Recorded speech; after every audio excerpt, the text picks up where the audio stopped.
నమస్తే, welcome to TV 21 news. ముందుగా headlines చూద్దాం. భారత దౌత్యవేత్తను చంపాలంటూ గురుద్వారాలపై పోస్టర్లు. నటుడు సిద్ధార్థకు ప్రకాష్ రాజ్ క్షమాపణలు. రికార్డుల గణనాథుడు ఖైరతాబాద్ బడా గణేష్ ఒక్కరోజే 10 లక్షల మంది దర్శనం. భారత్ వ్యతిరేక కార్యకలాపాలను కట్టడి చేసే విషయంలో కెనడా సర్కారులో చిత్తశుద్ధి కనిపించడం లేదు. ఇందుకు నిదర్శనంగా ఇప్పటికీ కెనడాలోని పలు గురుద్వారాల వద్ద భారత దౌత్యవేత్తను అంతం చేయాలంటూ పోస్టర్లు దర్శనమిస్తున్నాయి. ఈ ఏడాది జూన్ 18న ఖలిస్తాన్ నేత హార్దీప్ సింగ్ నిజ్జర్ను గుర్తు తెలియని వ్యక్తులు చంపిన తర్వాత ఈ విషయంలో భారత్ ప్రమేయం ఉందంటూ భారత దౌత్యవేత్తలను కెనడా బహిష్కరించడం తెలిసిందే. ఈ పరిణామం తర్వాత భారత దౌత్యవేత్తలను అంతం చేయాలంటూ పోస్టులు వెలిశాయి. అవి ఆన్లైన్లోనూ దర్శనమిచ్చాయి. గురుద్వారాల గోడలపై అంటించడం కూడా కనిపించింది. నిజ్జర్ హత్య ఘటన తర్వాత భారత్ కెనడా మధ్య సంబంధాలు మరింత వేడెక్కడం తెలిసిందే. భారత్ వ్యతిరేక శక్తులకు కెనడా ఆశ్రయం కల్పిస్తుందంటూ భారత సర్కార్ నిరసన వ్యక్తం చేసింది. సీనియర్ నటుడు ప్రకాష్ రాజ్ మరో నటుడు సిద్ధార్థకు కర్ణాటక ప్రజల తరపున క్షమాపణలు చెప్పారు. తన సినిమా చిత్త ప్రకారం కోసం సిద్ధార్థ బెంగళూరు వచ్చారు. మీడియా సమావేశంలో ఆయన మాట్లాడడం ప్రారంభించడానికి ముందు కన్నడ అనుకూల సంస్థల సభ్యులు ఆటంకం కలిగించారు. ఈ కార్యక్రమాన్ని నిలిపివేయాలని డిమాండ్ చేశారు. ఆందోళన కొనసాగుతున్నా సరే సిద్ధార్థం మాట్లాడడం కొనసాగించడం ప్రారంభించారు. తన కావేరీ ఉద్యమానికి మద్దతు తెలపాలని నిరసనకారులు సిద్ధార్థను డిమాండ్ చేయడంతో పరిస్థితి మరింత ఉధృతంగా మారింది. దీంతో సిద్ధార్థ చేతులు జోడించి అభిమానులకు ధన్యవాదాలు చెబుతూ కార్యక్రమం నుంచి వెళ్లిపోయారు. ఈ ఘటనపై స్పందించిన ప్రకాష్ రాజ్ ఎక్స్ ద్వారా సిద్ధార్థకు క్షమాపణలు తెలియజెప్పారు.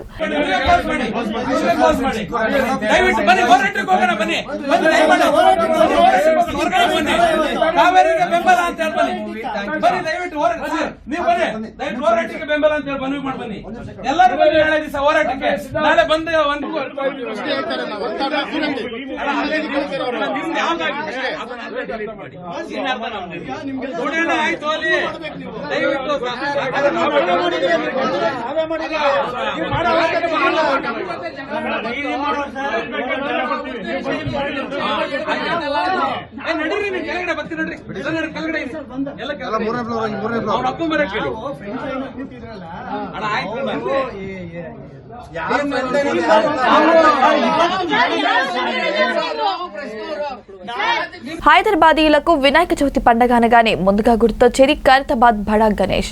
69 ఏళ్లుగా ఖైరతాబాద్ మహాగణపతి భక్తులను ఆశీర్వదిస్తున్నారు. ప్రతి ఏటా వైవిధ్యమైన రూపాల్లో ఖైరతాబాద్ వినాయకుడు భక్తుల ముందుకు వస్తున్నాడు. గతంలో ఎన్నడూ లేని విధంగా ఈసారి మధ్యాహ్నం 2 గంటల్లోపే ఖైరతాబాద్ గణనాథుని నిమజ్జనం ముగిసింది. ఇందుకోసం పోలీసులు పక్కా ప్లాన్తో వ్యవహరించారు.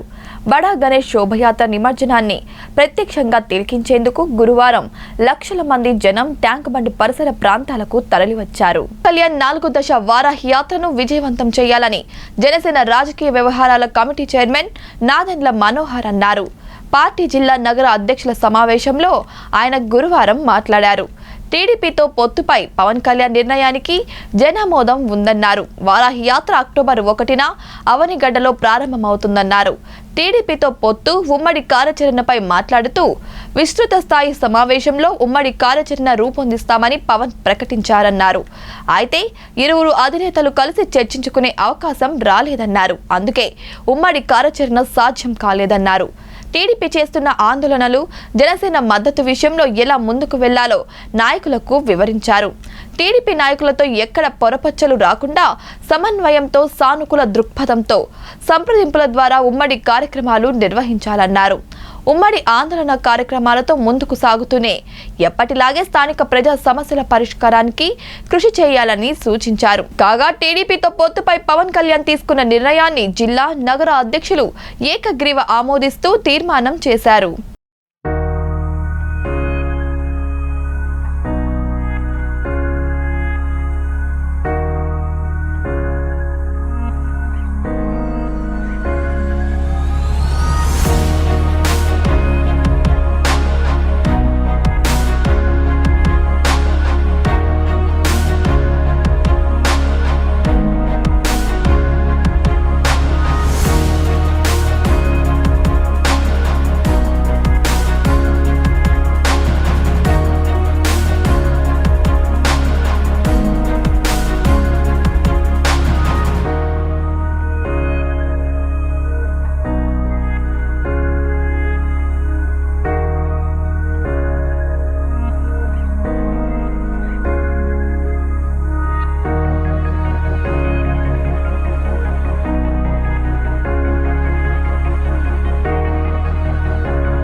ముస్లిం పెద్దల ఆధ్వర్యంలో ఏర్పాటు చేసిన మిలాద్ ఉన్ నబీ వేడుకల్లో కలెక్టర్ డాక్టర్ జి సృజన గురువారం పాల్గొన్నారు.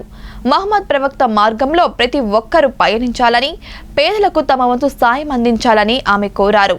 SP Krishnakant, MP Sanjeev Kumar, MLA Hafeez Khan, mayor Ramaiah, DCCB chairman Vijay Manohari, మాజీ ఎంపీ బుట్ట రేణుక, మాజీ ఎమ్మెల్యే మోహన్ రెడ్డి, ముస్లిం సోదరులు పాల్గొన్నారు.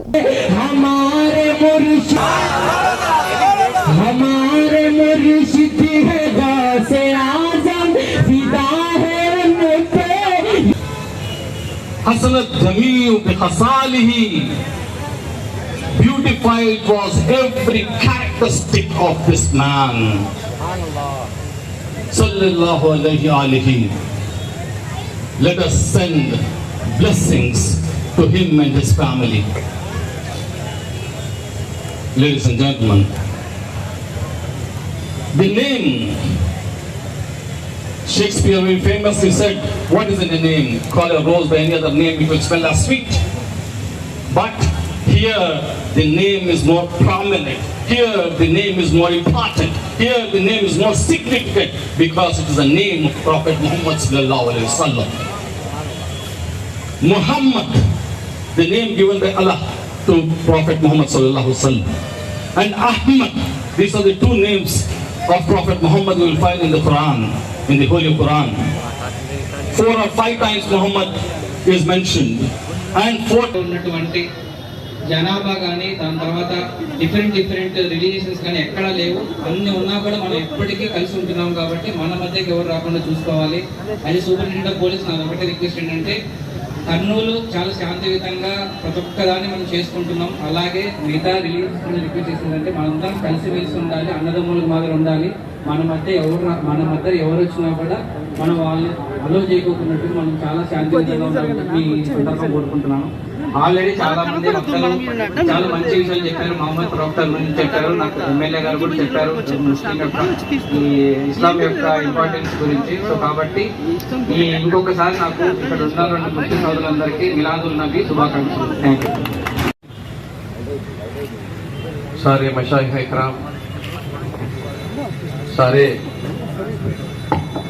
जिम्मेदाराने सेंट्रल मिलाद कमेटी और बिलखुसूस लौबाली दरगाह हजरत लौबाली दरगाह के सज्जादे नशीन ఒంగోలులో వరల్డ్ హార్ట్ డే సందర్భంగా 3K వాక్ ను జెండా ఊపి ప్రారంభించిన జిల్లా కలెక్టర్ మన జీవన శైలి, ఆహార అలవాట్లలో మార్పుల ద్వారా గుండె సంబంధ వ్యాధుల నుంచి రక్షణ పొందవచ్చని ప్రకాశం జిల్లా కలెక్టర్ ఏఎస్ దినేష్ కుమార్ అన్నారు. వరల్డ్ హార్ట్ డేని పురస్కరించుకొని శుక్రవారం ఉదయం ఒంగోలు కలెక్టర్ కార్యాలయం వద్ద జిల్లా వైద్య ఆరోగ్య శాఖ, కిమ్స్ వైద్యశాల సంయుక్తంగా ఏర్పాటు చేసిన 3 కిలోమీటర్ల నడకను ఆయన జెండా ఊపి ప్రారంభించారు. ఈ సందర్భంగా కలెక్టర్ దినేష్ కుమార్ విలేకరులతో మాట్లాడుతూ, ప్రజలకు గుండె సంబంధ వ్యాధులపై అవగాహన కల్పించే లక్ష్యంతో ఈ నడకను నిర్వహిస్తున్నామని అన్నారు. ఈ ఏడాది వరల్డ్ హార్ట్ డే సందర్భంగా use heart for every heart అన్న థీమ్తో కార్యక్రమాలను నిర్వహిస్తున్నట్లు ఆయన తెలిపారు. మన శరీరంలో గుండె అతి ముఖ్యమైన భాగమని, ఇది సక్రమంగా పనిచేస్తేనే శరీరంలోని మిగిలిన భాగాలు బాగా పనిచేస్తాయన్నారు. శారీరక వ్యాయామం ఎలా చేస్తామో గుండెకు సంబంధించి కూడా అవసరమైన వ్యాయామాలు చేయాల్సిన అవసరం ఉందన్నారు.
Been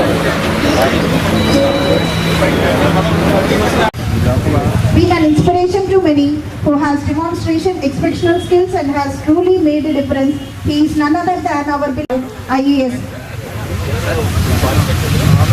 Angol, she is ably guiding.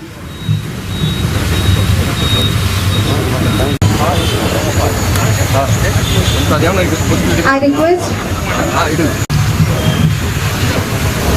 Srikakulam జిల్లా టెక్కలి నియోజకవర్గం సంత బొమ్మాలి మండలం మారుమూల గ్రామమైన ఆకాశలకవరం పంచాయతీ ఇదే గ్రామానికి చెందిన పరపటి ధర్మారావు చంద్రకళ కుమార్తె సువర్ణ ఇటీవలే గ్రూప్ 1లో డిప్యూటీ కలెక్టర్గా విజయం సాధించారు.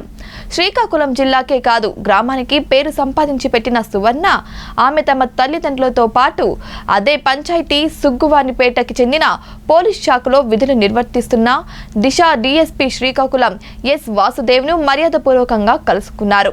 డీఎస్పీ వాసుదేవ్ స్వాగతిస్తూ ఆమెను తల్లిదండ్రులను శాలువాతో సన్మానించి అభినందించారు.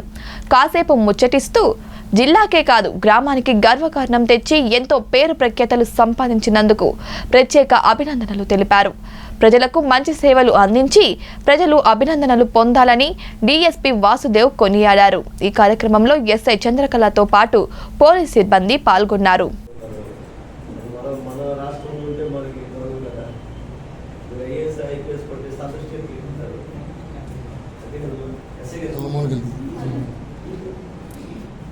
అంటే బాగుంటుంది.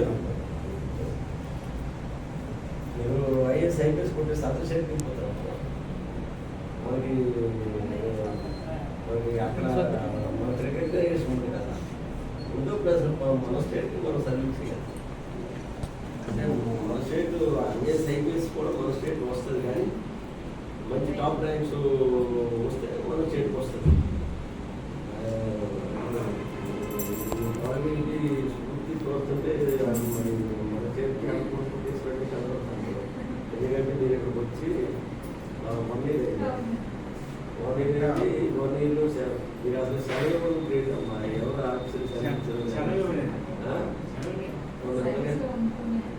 ఉంటూ మనం రాసేదా తెలుసు ఉంటూ మళ్ళీ గుర్తు కలెక్ట్ పట్టడం అంటే ఎస్ఎంఎస్ కాదు.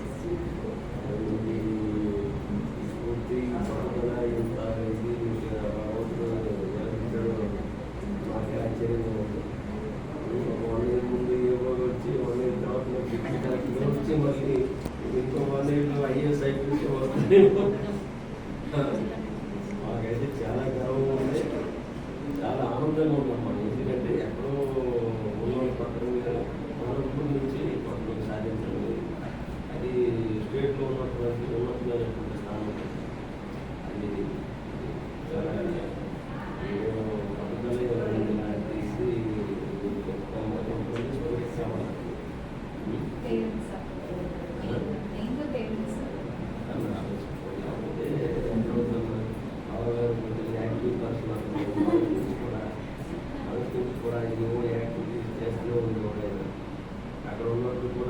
మండలంలోని గోరింట గ్రామంలో ఎక్సైజ్ కాంప్లెక్స్ భవన నిర్మాణానికి ఎక్సైజ్ శాఖ మంత్రి కె నారాయణ స్వామి గురువారం శంకుస్థాపన చేశారు. ఈ సందర్భంగా ఆయన మాట్లాడుతూ ఈ కాంప్లెక్స్ నిర్మాణం పూర్తయితే స్థానికులకే ఉద్యోగ అవకాశాలు కల్పిస్తామని చెప్పారు.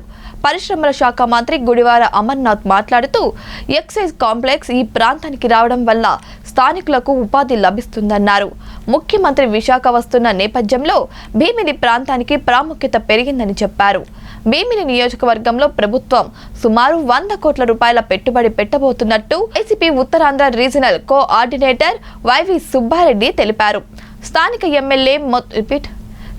ఎమ్మెల్యే ముత్తంశెట్టి శ్రీనివాసరావు అధ్యక్షతన జరిగిన ఈ కార్యక్రమంలో ZP chairperson Subhadra, tourism excise శాఖ special chief secretary Rajat Bhargava, Bheemili RDO Bhaskar Reddy, MPP Majji Sharada Priyanka, ZPTC సభ్యుడు కోరాడ వెంకట్రావు తదితరులు పాల్గొన్నారు.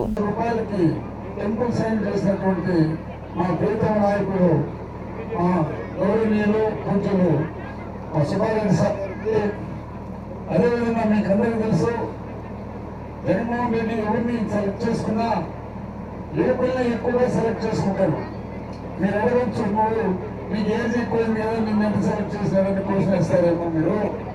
ఎందుకు ఆ మాట అంటున్నానంటే అమర్నాథ్ అనే మనకి ఇప్పుడు పరిశ్రమ శాఖ మంత్రి గారు జగనానికి అత్యంత ప్రీతిపాత్రుడు. నిజంగా ఆయన ఏ లగ్నంలో ఈ శాఖని తీసుకున్నారో కానీ వారు ఆధ్వర్యంలో అన్ని దగ్గర ఎంఓఎన్ ఏ విధంగా జరిగింది.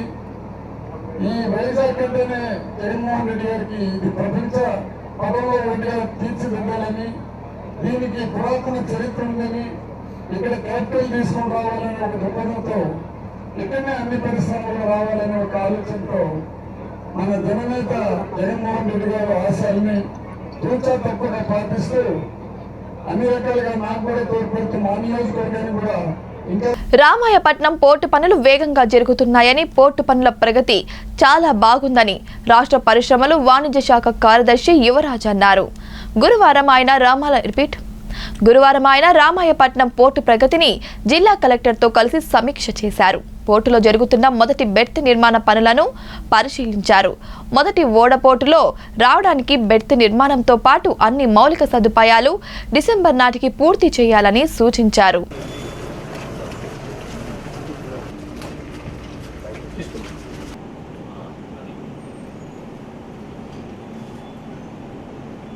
అక్కడ చూపించిన స్టాక్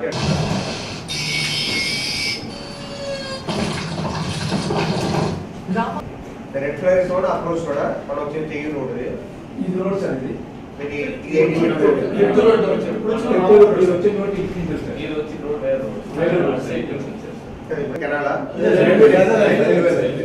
రైల్వే సేవింగ్ లైన్ అది కూడా ఫారెస్ట్ అండి. ఆ రెడ్ కలర్ ఫారెస్ట్ ఇక్కడ బిగినింగ్ ఫారెస్ట్ వస్తుంది. ఇక్కడ సైక్లోన్ బిల్డింగ్ ఇంకో సైకిల్ బిల్డింగ్ చూసాం కదా. ఇది ఇప్పుడు ఇటువైపు road railway line national highway అది అక్కడ వరకు వస్తాయి కదా. ఇది లోపల కూడా వస్తుందా మీరు వచ్చే ప్రపోజల్ లో? అక్కడ నుంచి మనం వస్తే ఒరిజినల్ లేఅవుట్ లో దానికి అక్కడ రిటైర్డ్ షూటింగ్ లో evacuation plan location plan review తీసుకుంటే ఆల్టర్నేట్ రోడ్ ఉంది అంతే కదా.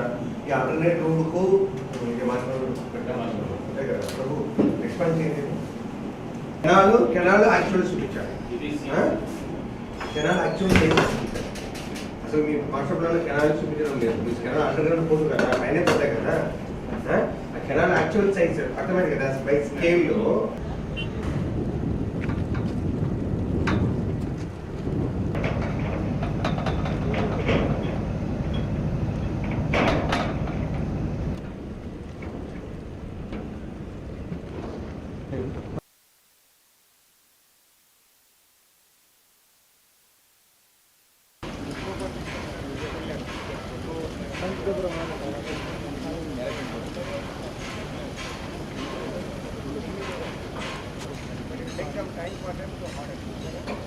విశాఖ శ్రీ శారదా పీఠాధిపతులు స్వరూపానందేంద్ర స్వాత్మానందేంద్ర సరస్వతి స్వాములు చేపట్టిన చతుర్మాస్య దీక్ష శుక్రవారం ముగిసింది. రిషికేశ్ వేదికగా జూలై 3వ తేదీన దీక్షకు శ్రీకారం చుట్టారు. అక్కడ తెల్లవారుజామున గంగా తీరంలో వపన సంస్కారం అనంతరం స్నానమాచరించారు. గంగమ్మ తల్లికి పూజలు చేసిన తర్వాత విశాఖ శారదాపీఠ రిషికేశ్ ఆశ్రమంలో దీక్షను విరమించారు.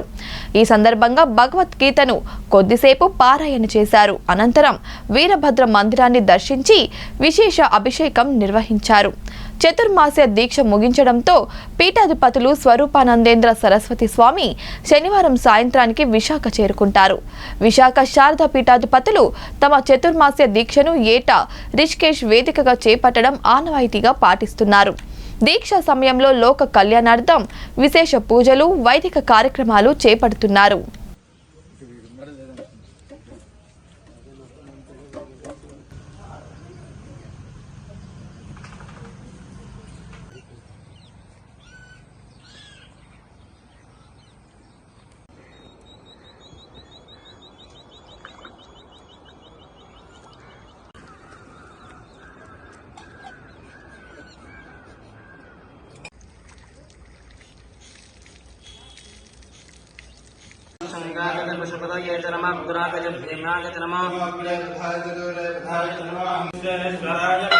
नमः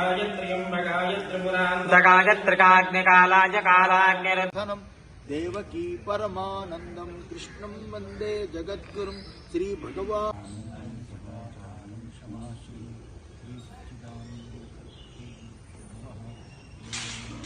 సైకో జగన్ ప్రభుత్వానికి రోజులు దగ్గర పడ్డాయని టీడీపీ పార్లమెంటు మహిళా అధ్యక్షురాలు సుంకర పావని పేర్కొన్నారు.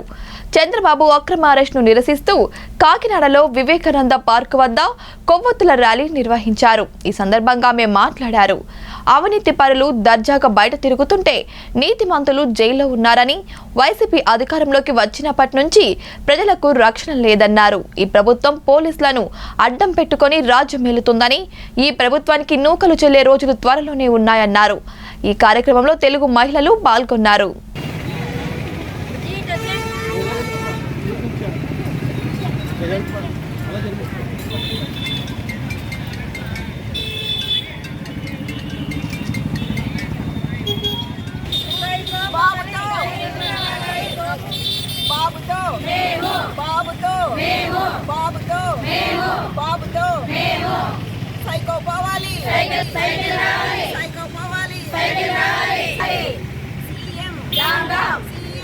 నమస్కారం. ఏదైతే స్కిల్ డెవలప్మెంట్ కేసులో చంద్రబాబు నాయుడు గారిని అరెస్ట్ చేసి దాదాపుగా ఈ రోజుకి 20 రోజులు కావస్తూ ఉంది.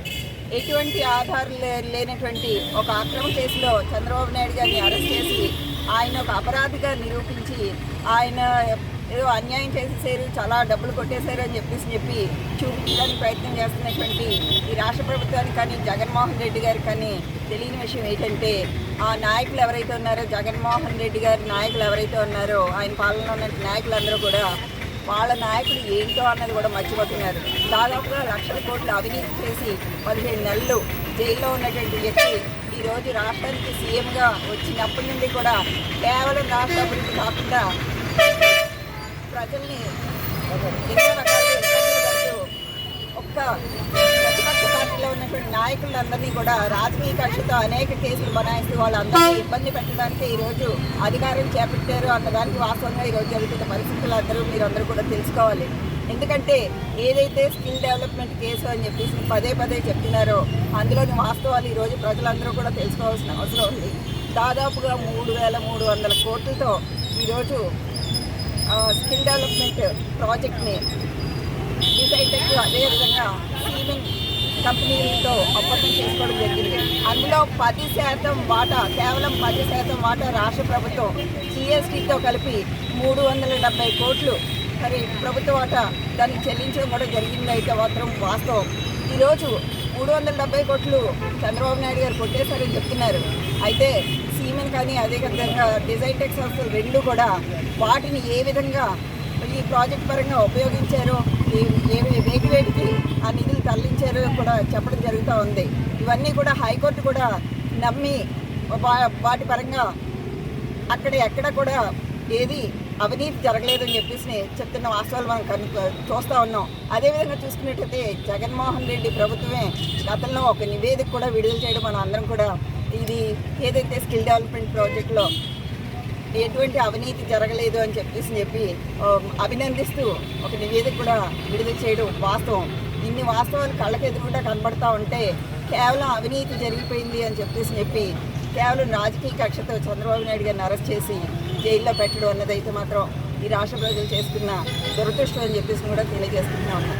ఏదైతే చంద్రబాబు నాయుడు గారిని అరెస్ట్ చేసామని చెప్తున్నారు కానీ ప్రజలందరూ కూడా గమనించండి, చంద్రబాబు నాయుడు గారిని కాదు అరెస్ట్ చేస్తా, ఆంధ్ర రాష్ట్ర అభివృద్ధిని అరెస్ట్ చేసి లోపల పెట్టారని చెప్పేసి కూడా తెలియజేసుకుంటా ఉన్నాను. ఎందుకంటే ఈ జగన్మోహన్ రెడ్డి పాలన. ఇవాల్టి బులెటిన్ అప్డేట్స్ కీప్ వాచింగ్.